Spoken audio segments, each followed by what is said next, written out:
সকলকে জানাই শুভ দশমীর আন্তরিক শুভেচ্ছা ও হার্দিক অভিনন্দন। আজকে মা বিদায় নিচ্ছে, মনটা খুবই খারাপ লাগছে। তাই সকাল সকাল আজকে এসেছি আমার খুব পুরনো একটি জায়গা, যেই জায়গা থেকে আমি উঠেছি, যে স্কুল আমার বিষ্ণুপুর অসঞ্জীব উচ্চ বিদ্যালয়। আমার এই ভিডিওটা যারা দেখছেন, আমি জানি আমার ফেসবুক ফ্রেন্ডে অনেক অনেক মানুষ রয়েছেন, অনেক অনেক গুণীজন ব্যক্তি রয়েছেন, যে এই স্কুলটা থেকে মানুষ হয়েছে, এই স্কুলটা থেকে প্রথম তাদের শিক্ষা যে স্থান এই বিষ্ণুপুর অসঞ্জীব স্কুল। এই সেই ফুটবল গ্রাউন্ড, এই ফুটবল গ্রাউন্ড থেকে অনেকেই বড় বড় ফুটবলার হয়েছে, অনেকেই বড় বড় স্পোর্টসম্যান বলুন বা বিভিন্ন দপ্তরে স্পোর্টসের কোটা চাকরি পেয়েছেন, বিভিন্ন আমাদের যে ভারতীয় সেনা রয়েছে সেখানেও। তো আজ আমি এমন মানুষের সঙ্গে আপনাদের সাক্ষাৎ করাবো, বা যাকে নিয়ে আজকে মূলত এই আমার কন্টেন্টটা বানানোর শুধুমাত্র একটি কারণ আমরা জানি আজকের দিনে খেলার মাঠ প্রায় শূন্য। বাঙালির সবথেকে বড় যে খেলা ফুটবল, তো আজ আর গোল গোল সেভ সেভ শব্দটা কিন্তু শোনা যায় না। অর্থাৎ মানুষ কিন্তু মোবাইলে আসক্ত, অর্থাৎ মোবাইল অনলাইন গেমে আসক্ত। সেই মোবাইল গেম থেকে কিভাবে কাটিয়ে নতুন প্রজন্মর ফুটবলার, বা নতুন প্রজন্ম শুধু ফুটবলার বললে ভুল হবে, যারা খেলা ভালোবাসে, অ্যাথলেটিক ভালোবাসে, তাদের উদ্দেশ্য বা তাদেরকে উদ্দেশ্য করে আজকের আমাদের ভিডিও। তো চলুন, আমি যার জন্য দীর্ঘ অপেক্ষা ধরে আপনারা রয়েছেন, কে সেই ব্যক্তি বা আমরা কি বলবো, তো সেটা দেখার জন্য হচ্ছে মেন বক্তব্য। চলুন আমরা কিছু ডিসকাস করব আজকের ব্যাপার নিয়ে, যে আমাদের মেন টার্গেট হচ্ছে যে শরীরকে সুস্থ রাখতে হবে, এবং অনলাইন গেম থেকে বা মোবাইলের যে নেশা সেটাকে কাটাতে কি কি করা দরকার সেটা আমরা একটু জানবো। তো যার সঙ্গে আমরা পরিচয় করাবো, একটা টাইম অর্থাৎ 2006 সালে তিনি কিন্তু আমাদের স্টেটের হয়ে খেলেছেন। তো কে সেই ব্যক্তি, তার কিছু শারীরিক অসুবিধার জন্য তাকে ফুটবল ছাড়তে হয়, কিন্তু আজ অবধি মাঠ ছাড়েনি, ফুটবলও ছাড়েনি। কিন্তু কিছু আমরা তো জানি নর্মস রয়েছে, কিছু রুলস থাকে প্রত্যেকটা খেলোয়াড়ই, যার কারণে তাকে অনেকটাই পিছিয়ে আসতে হয়েছিল সেই জায়গা থেকে। কিন্তু আজও সে ফুটবল ভুলেনি, ফুটবল মাঠ ভুলেনি। অর্থাৎ সারা দিনের মধ্যে সে অন্তত একবার মাঠে আসেন, এবং নিয়মিত তিনি শরীরচর্চা করেন। তো আর আমি বেশি কথা বাড়াবো না, যিনি রয়েছেন আমাদের হেলথ টিপস বা হেলথ অ্যাডভাইজার, শরীরকে সুস্থ কীভাবে রাখতে হবে এবং নিয়মিত মাঠে আসতে হবে, এবং শরীরকে সুস্থ রাখার জন্য কী কী করা দরকার সেই সম্পর্কে কিছু আমরা জেনে নেবো স্যারের কাছে। তো আজকে আমাদের যিনি স্পেশাল গেস্ট, বা আমার কন্টেন্টের যে স্পেশাল গেস্ট, তিনি আর কেউ নন, আপনারা অনেকেই জানেন, রিপন শেখ। এক কথায় বিষ্ণুপুর অঞ্চল অর্থাৎ রামপুরহাট সাব ডিভিশনে একটা সময় রিপন শেখ মাঠ কাঁপিয়েছে ফুটবলে। তো রিপনবাবু আজ আমাদের মধ্যে রয়েছে। আজকে একদম সকাল সকাল আমরা মাঠে এসেছি। তো রিপনবাবু কিছু আপনাদেরকে টিপস দেবে, অন্তত ফুটবল তো অবশ্যই, কিন্তু শরীরকেও কীভাবে সুস্থ রাখতে হবে সেই ব্যাপারে। গুড মর্নিং সবাইকে। তো রিপনবাবু, প্রথমেই কিছু কথা আপনার কাছে জানবো, যে আজ আমরা দেখছি খেলার মাঠ প্রায় শূন্য। মানে বাচ্চারা বা নিউ প্রজন্মের যারা ছেলে মেয়ে আসছে, তারা অনলাইন গেমে আসক্ত হচ্ছে। তো কি কি বলবেন ওদেরকে? আমি এটার জন্য বলবো পুরোপুরি মা বাবা দায়ী। একদম একদম। তার কারণ একটা ছেলে তখনই মোবাইল অ্যাডিক্টেড হচ্ছেন, মানে বাচ্চাটা তখনই মোবাইলের দিকে আসক্ত হচ্ছে যখন বাচ্চাটা হয়তো কোনো কিছুর জন্য জেদ করছে, বা হয়তো খেতে চাইছে না, বা হয়তো মা একটু রান্নার কাজে ব্যস্ত আছে, বাচ্চাটা জ্বালাচ্ছে, বাবা হয়তো অন্য কাজে ব্যস্ত আছে, বাবা হয়তো বাচ্চাটা জ্বালাচ্ছে, ফট করে পকেট থেকে মোবাইলটা বের করে তাকে দিয়ে দিলাম, এলে বাবু কার্টুন দেখ। কার্টুন দেখা থেকে শুরু হচ্ছে, তার লাইফটা ওখান থেকেই মাইনাসের দিকে যেতে থাকছে। আজকে ওই বাচ্চাটা যখন 12 বছর 13 বছর বয়স হচ্ছে, তখন সে মোবাইলে এমনভাবে আসক্ত হয়ে যাচ্ছে, আর সে মোবাইল ছেড়ে অন্যদিকে যেতে পারছে না। একটা টাইম ছিল 1990 সালের দিকের কথা বলছি, 90, 95, 2000 সালের দিকের কথা বলছি, যে টাইমে আমরা বাড়িতে থাকতাম না, আমরা সবসময় খেলার মাঠের দিকে ছুটে চলে আসতাম। সেই খেলার মাঠের দিকে ছুটে আসার ফলে আমরা বাবার কাছে মার খেয়েছি। হয়তো গোল পোস্টে দাঁড়িয়ে আছি বল ধরার জন্য, পিছন দিক থেকে হয়তো একটা লাঠির বাড়ি পড়লো চড়াক করে, ঘুরে তাকিয়ে দেখলাম বাবা দাঁড়িয়ে আছে। মানে আমাদেরকে খেলা থেকে বাড়ি নিয়ে যাওয়ার জন্য তখন মার খেতে হতো। আর এখন মেরে মেরে ছেলেদেরকে বলছে বাবা মাতে যে মাঠে যাও, ছেলেরা আসছে না। এর কারণটা কিন্তু বুঝতে হবে। এর কারণ হচ্ছে মোবাইল, অনলাইন। অবশ্যই টেকনোলজি আমাদের কাছে আশীর্বাদ, বিশেষ করে কম্পিউটার টেকনোলজি আমাদের কাছে সত্যি আশীর্বাদ, কিন্তু সেটাকে যখন আমরা ভালো কাজে ইউটিলাইজ আসক্তিতে পরিণত করব, তখন আমাদের জন্য সেটা আজকে যেটা আমাদের কাছে সবথেকে বড় প্রবলেম, এই টেকনোলজিটাকে আমরা মিসইউজ করতে লেগেছি।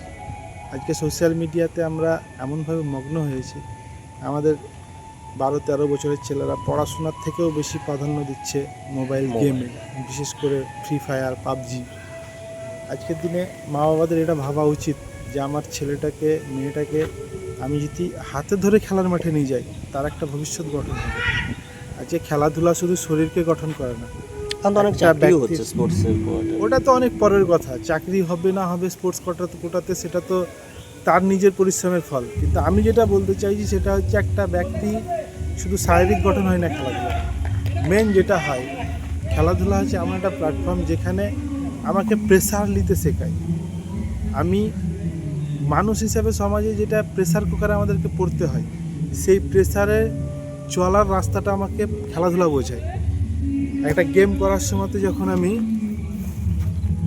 খেলাধুলাতে যখন থাকতাম, তখন একটা গেম হয়তো অপোজিট মানে টিম আমাকে গোল দিয়ে দিয়েছে, একটা গোল পরিশোধ করে আমাকে জিততে হবে, সেই যে প্রেসার, এই প্রেসারটা নেওয়ার যে ক্ষমতা, এটা খেলাধুলা শেখায়। মানসিক স্ট্রেংথ বাড়ায়, যে স্ট্রেংথে আমাদেরকে আমরা নিজেদেরকে গড়ে তুলতে পারি, এই জিনিসটা আমাদের নিজের মধ্যে আত্মবিশ্বাস ফিরে আসে। সেই জিনিসটা কিন্তু আজকের দিনে আর নেই। আজকের ছেলেরা হট করে একটা কিছু ইনসিডেন্ট ঘটে যাচ্ছে, সুইসাইডের প্রবণতা চলে আসছে। এটার কারণটা বুঝতে হবে। মা বাবারা আজ বলছে আমার ছেলেটা এরকম কেন হয়ে গেল, এরকম কেন হয়ে গেল, কিন্তু এটা মেন দোষী কিন্তু মা বাবা। আজকে মা বাবাও যেমন অনলাইনে আসক্ত, ছেলেরাও তেমন অনলাইনে আসক্ত। আজকে বর্তমান দিনে আমি বড়াই করব না, এই বয়সে এসেও আমি রেগুলার মাঠে আসি, রেগুলার মাঠে এসে আমি প্র্যাকটিস করাই ছেলে মেয়েদেরকে। যতটুকু আমি আমার সময় পাই ততটুকু আমি দিই। আপনারা দেখতে পাবেন এখনও আমার ফুটবল ছেলেরা প্র্যাকটিস করছে, যাতে করে আপনি ছেলেগুলোকে যেন আমি ধরে রাখতে। তো রিপন বাবু, আমরা তো এতক্ষণ অনলাইন গেমটা শুনলাম।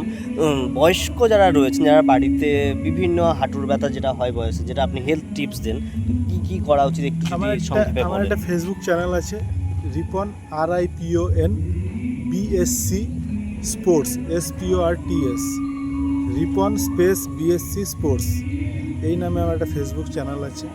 ওখানে আপনারা গিয়ে দেখতে পাবেন। আমি প্রায় চেষ্টা করি রেগুলারই দেওয়ার কিছু না কিছু হেলথ টিপস, বিশেষ করে বাড়িতে মা বোনেদের, বয়স্ক বাবাদের একটা প্রবলেম হয়েই থাকে। কেমন প্রবলেম? মা বোনেরা দীর্ঘ টাইম ধরে দাঁড়িয়ে দাঁড়িয়ে রান্না করে, যার ফলে তাদের হাঁটু ব্যথা, তাদের গোড়ালি ব্যথা, তারপরে কাপ মাসেলের পেন, এইসবগুলো হতেই থাকে। বিশেষ করে ক্যালসিয়ামের ঘাটতিতে তাদের কোমরের যন্ত্রণা হয়ে থাকে। সেই সব যন্ত্রণা থেকে রিলিফ পাওয়ার জন্য আমি কিছু হেলথ টিপস দিয়ে থাকি। ওই চ্যানেলে আপনারা যদি যান দেখতে পাবেন। আমি খুব নতুন চ্যানেলটা খুলেছি, যার ফলে আমি অত ভালো হয়তো আপনাদেরকে বুঝিয়ে বা ভিডিওটাকে ফুটিয়ে তুলতে পারি না, তবে চেষ্টা করি যতটুকু আমার জানা আছে ততটুকু আপনাদেরকে দেওয়ার দিই। অবশ্যই আমি একটা সাজেস্ট করব সব বয়সের লোকের জন্য, একদম 5 থেকে 55, 5 থেকে 65 যাই বলুন, সবার জন্য একটাই আমি সাজেস্ট করব, সেটা হচ্ছে প্রত্যেক দিন আধ ঘন্টা হলে পরেও শরীরকে সময় দিন। আজকে আপনি শরীরকে সময় দিবেন, শরীর আপনাকে 65 পর্যন্ত সময় দেবে। একদম, যেটা আমরা বলি স্বাস্থ্য সম্পদ। এই কথাটা আপনারা মিলিয়ে নেবেন। আধা ঘন্টা বাড়ির মা বোনেরা যদি ঘুম থেকে উঠে ওই রান্নার কাজ আর যা কিছু মানে সকালবেলাকার কাজ করার আগে যদি আধা ঘন্টা সময় একটু শরীরটাকে খাটিয়ে নেয়, খালি পেটে, এমটি স্টমাকে, তো এই আধা ঘন্টা প্রত্যেক দিনকার আপনার যেটা রুটিনে আপনি নিয়ে আসবেন এক্সারসাইজকে, তাতে করে আপনার ব্লাড সুগার কন্ট্রোলে থাকবে, আপনার প্রেসার কন্ট্রোলে থাকবে, যেটা এখনকার common problem, blood sugar, pressure আর থাইরয়েড, বিশেষ করে মেয়েদের থাইরয়েডের জন্য আমি কিছু এক্সারসাইজ দেখাই। আমি চ্যালেঞ্জের সঙ্গে বলতে পারি, যদি আপনারা এক্সারসাইজ করেন, থাইরয়েডের জন্য আপনাদেরকে কোনোদিন ওষুধ খেতে হবে না। যদি আপনারা আধা ঘন্টা এক্সারসাইজ করেন, আপনাদের কোনোদিন ব্লাড সুগারে ভুগতে হবে না, আপনাদের কোনো প্রেসারে ভুগতে হবে না। কিন্তু আমরা আজকে আজকের দিনে আমরা ন্যাচারাল জিনিসকে বাদ দিয়ে মেডিসিনের দিকে, ডাক্তারের দিকে বেশি ঝুঁকে গেছি। আমি আপনাদেরকে সাজেস্ট করব, আপনাদের কাছে আমি অনুরোধ রাখবো যে আপনারা প্রত্যেক দিন আধা ঘন্টা সময় দিন নিজের শরীরকে। শরীর আপনাকে অনেক বেশি ভালোবাসা দেবে, আমি চ্যালেঞ্জ করছি। একদমই রিপন বাবু। আমার আজকে 37 বছর বয়স হলো, আমি এখনও পর্যন্ত স্টিল নাও মাঠে আসি, যতটুকু সময় পাই মাঠে আসি। আমি এতটুকু মানে বলতে পারি, আমার মাঠের এখনও পর্যন্ত 18 বছর 20 বছরের ছেলেরা আমার কোনো এক্সারসাইজে পারে না। 100 মিটার রানেও আমাকে এখনও পর্যন্ত পারে না। একটা টাইম আমি 100 মিটার রান করেছি স্টেট লেভেলে। আজকে দুর্ভাগ্যবশত আমি হয়তো এখানেই পড়ে আছি। কিন্তু হ্যাঁ, খেলাধুলা আপনাকে আপনার ভবিষ্যৎ গড়ে দিতে পারে, আমি আপনাকে বলতে পারি। যদি সঠিক প্রশিক্ষণে যদি আপনি খেলাধুলা করতে পারেন, তাহলে খেলাধুলা আপনাকে এমন জায়গায় নিয়ে যাবে। তার প্রমাণ হচ্ছে এই মাঠেই আজকে ছুটি কাটাতে এসে আসেন আমার একটা বন্ধু বলতে পারেন, আমার ছোট ভাইও বলতে পারেন। আমার কাছেই তার প্র্যাকটিস, আমাদের উজ্জ্বল ভাই।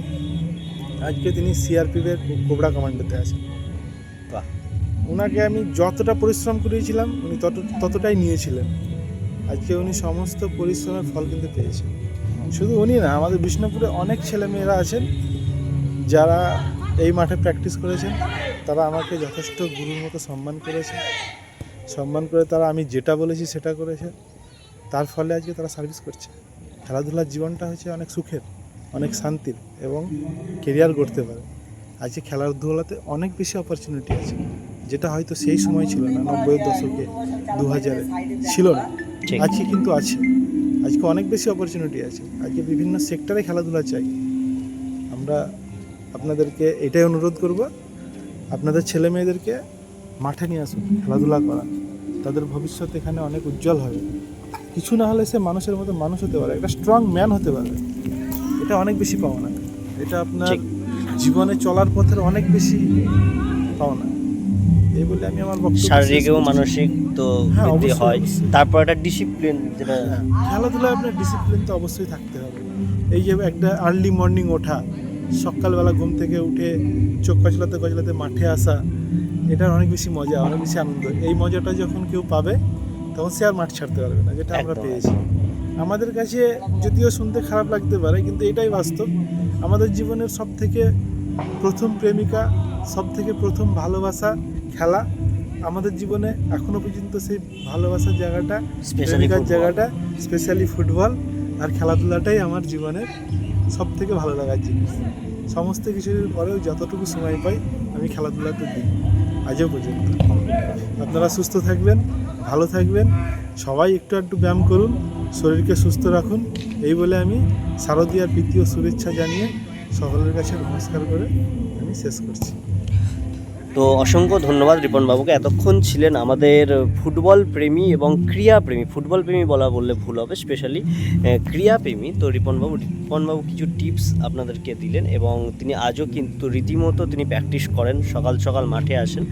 তো পরবর্তী আমি বিভিন্ন ধরনের ভিডিও আরও নিয়ে আসবো। চলুন, টাটা, বাই বাই।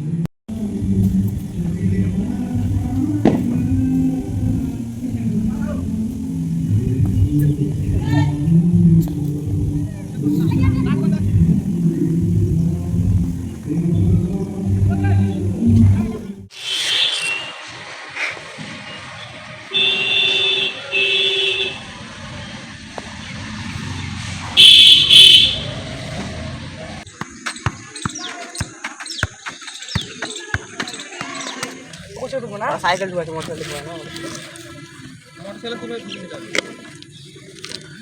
এটা পাতলা ওটা একটা পাতলা এটা একটা পাতলা মাইসা পা ওটা এক জায়গায় হবে।